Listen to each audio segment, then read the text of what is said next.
ओम श्री गणेशाय नमः। राजा परीक्षित पूछते हैं, यह सुखदेव जी, सुखदेव गोस्वामी जी, आप हमें स्वयंभुवन और शत्रुपा के जो पहले पुत्र उत्तानपाद हुए उनके वंशज के बारे में बताइए। तब सुखदेव जी श्री कृष्ण की जय जयकार करते हुए, राधा रानी की जय जयकार करते हुए और परीक्षित को बोले कि परीक्षित, श्री कृष्ण की चरण कमलों में मन लगाकर इस भागवत कथा को श्रवण करो और स्वयंभुवन और शत्रुपा के जो पुत्र उत्तानपाद हुए उनके वंशज के बारे में ध्यान देकर सुनो। उत्तानपाद ने 2 पत्नियों से विवाह किया। एक थी सुरुचि, दूसरी थी सुनीति। सुरुचि से उत्तम नामक पुत्र हुए और सुनीति से ध्रुव जन्मे। सुरुचि के जो पुत्र उत्तम हुए वो कुबेर के वंशज द्वारा युद्ध में मारे गए और ध्रुव जो बचपन में ही भगवान ने उनके तपस्या में, उनके भक्ति में मग्न होकर उन्हें भगवान खुद दर्शन दिए थे, वो भी 12 साल के उम्र में। तब परीक्षित बोलते हैं, ये सुखदेव जी, भगवान ने ध्रुव को इतने कम उम्र में कैसे उनको भगवत दर्शन दिए। तो सुखदेव जी कहते हैं, यह परीक्षित, ये जो ध्रुव है वो बहुत पुराने भक्त हैं। उन्हीं के हड्डी से एक पहाड़ बना। एक बार क्या हुआ, सुखदेव जी बोलते हैं कि हे परीक्षित, जब ध्रुव को भगवान ने खुद आकर दर्शन दिए तो नारद जी ने आके ठाकुर जी भगवान जी से पूछे कि हे प्रभु, इन बच्चों को अपना दर्शन कैसे दिए, जैसे कि और सारे संत ऋषि इतने साल से तपस्या कर रहे और आपने उनको कभी दर्शन नहीं दिए, उनको कभी भगवत दर्शन नहीं हुआ, तो इस ध्रुव को कैसे हुआ।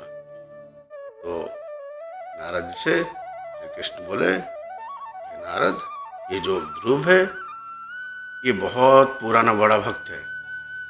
और उनको एक पहाड़ के पास ले गए नारद जी को और ये पहाड़ दिखाते हुए ये बोले कि हे नारद जी, ये जो पहाड़ है ये ध्रुव के हड्डी से बना है। तो इसी से अंदाजा लगाइए कि ये कितने पुराने बड़े भक्त हैं जो इस स्वयंभुवन के मनवंतर में उत्तानपाद के पुत्र ध्रुव हुए। तो इस ध्रुव को शायद खुद भगवत दर्शन देके उनको राजा बनाए। जब ध्रुव राजा बने तो ध्रुव ने 2 विवाह किया, पहले ब्राह्मी से, दूसरा इला से। ब्राह्मी से बस्तर नामक पुत्र हुए और इला से उत्कल नामक पुत्र हुए। ब्राह्मी से जो बस्तर नामक पुत्र हुए,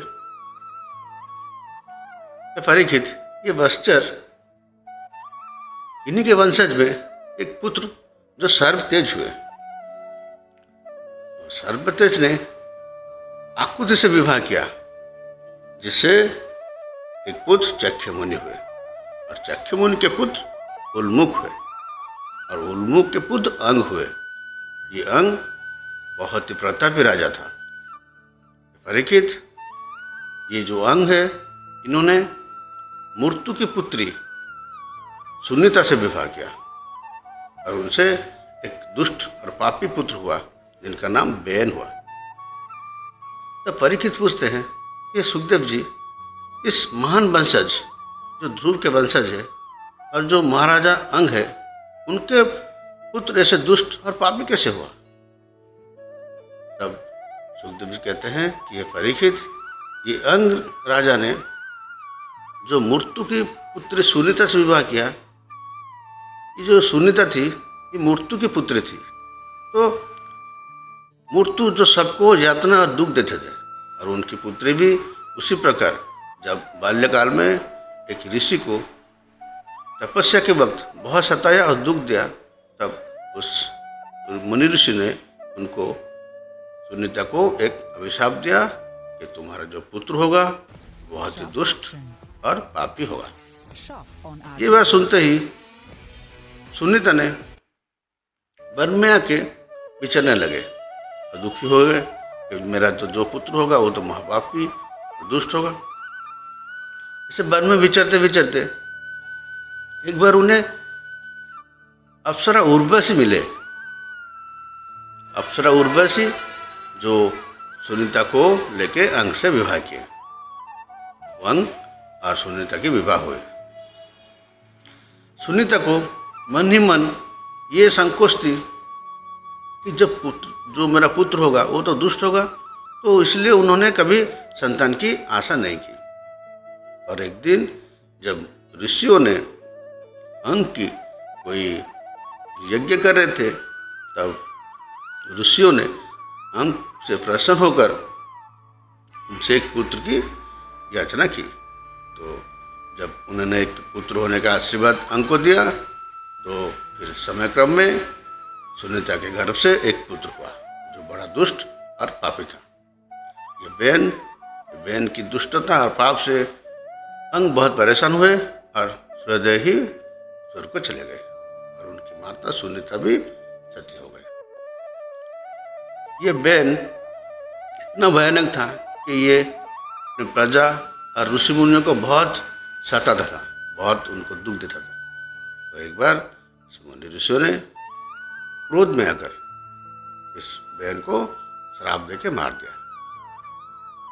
अब सूर्य जी कहते हैं कि परीक्षित, जब ये बहन मारा गया तो उनको वंशज को आगे बढ़ाने के लिए इन मुनि ऋषियों ने उनके शरीर को घर्षण किया, जिससे एक असुर निकला जिनका नाम निषाद राज है। और उनके दूसरे अंग से एक पुत्र हुआ जो भगवान के अंशावतार हुए, उनका नाम पृथु हुआ। पृथु जो भगवान के अंशावतार हैं। और इन पृथु के वंशज में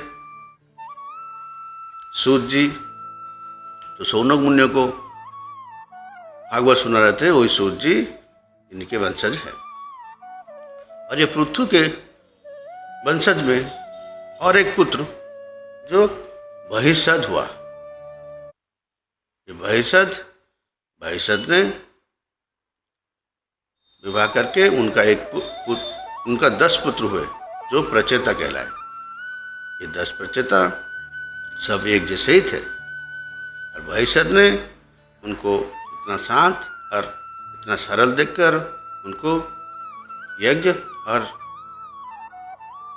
विवाह करने के लिए बोले।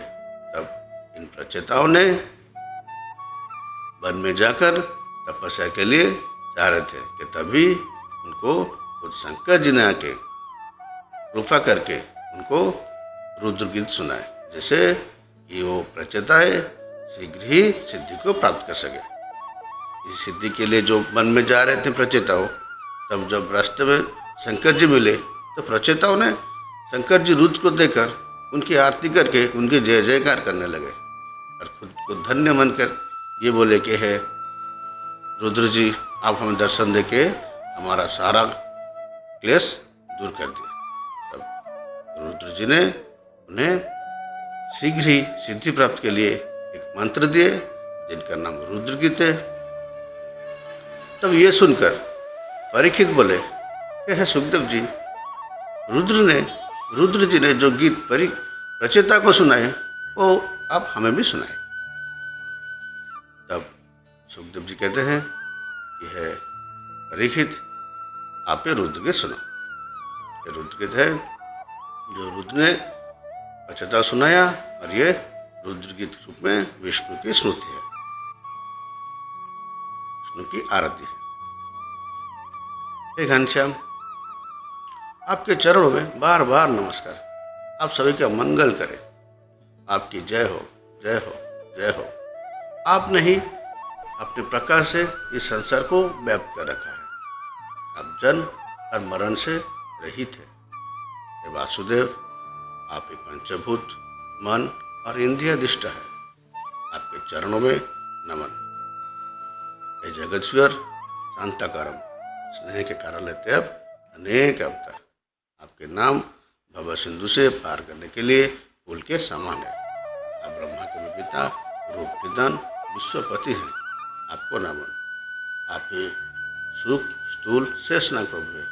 आप ही प्रद्युम्न अनिरुद्ध सच्चिदानंद पवित्र रूप है। आपको नमन। आप ही सूर्य वायु अग्नि चंद्रमा है। हे आदित्य प्रभु, आपको बार बार नमस्कार नमस्कार नमस्कार। हे दयानिधि, दया करने में प्राण है।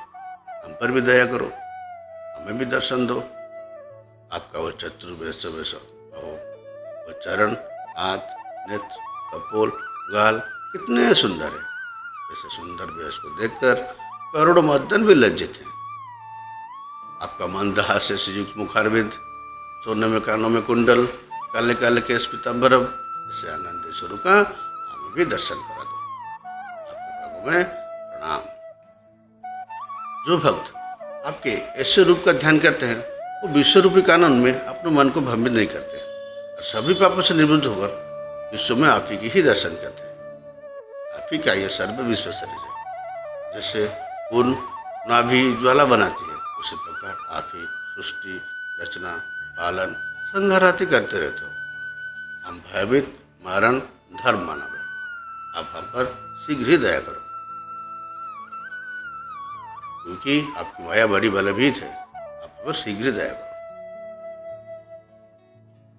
तो ये थी रुद्र गीत।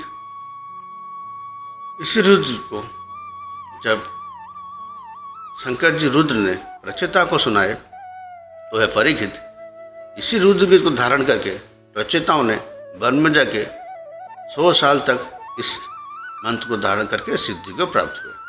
और जब सिद्धि प्राप्त करके वो अपने राज्य को लौट रहे थे कि तभी वृक्ष ने उनका रास्ता रोका और उनसे युद्ध हुआ। तो फिर वृक्ष ने उनकी कन्या वृक्ष को उनसे विवाह किया। इन प्रचेताओं ने वृक्ष कन्या वृक्ष को विवाह किया और अपने राज्य में राज्य करने लगे। तब इस प्रचेताओं के एक पुत्र हुए जो दक्ष प्रजापति कहलाए। दक्ष प्रजापति जो चाक्षुष मनवंतर में अपने दक्ष से प्रजा के उत्पन्न की और प्रजा और सृष्टि को आगे बढ़ाया, इसलिए उनका नाम दक्ष प्रजापति हुआ। ये दक्ष प्रजापति ने परीक्षित इसी तरह ये थी उत्तन पंथ के वंशज। फिर दक्ष प्रजापति के वंशज के बारे में हम अगले वीडियो में जानेंगे। पहले ये जानते हैं कि इस दक्ष प्रजापति ने पंचजन की कन्या अस्किन से विवाह किया, जिसके उनके 60 कन्याएं हुई और इसी 60 कन्याओं से सृष्टि की वृद्धि हुई। इसी 60 कन्याओं से 13 ने धर्म से विवाह किया, 27 ने चंद्रमा से विवाह किया, 10 ने धर्म को विवाह किया और जो 10 कन्याएं हुई उनको फिर और 3 ऋषियों ने विवाह किया। इसी तरह सृष्टि आगे बढ़ी। ये थी उत्तनपाद के वंशज। ये परीक्षित ये उत्तनपाद के जो वंशज हुए, इन्हीं के वंशज से फिर सृष्टि आगे हुई। हम अगले वीडियो में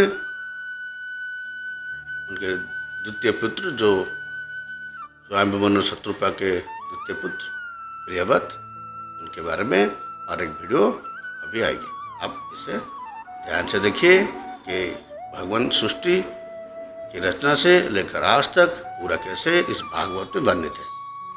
तब ये बात सुनते ही परीक्षित अपने गुरु जी की जय जयकार करने लगे और उनका प्रणाम करके श्री कृष्ण की जय जयकार करते हुए फिर उत्तानपाद के बाद प्रियव्रत की वंशज के बारे में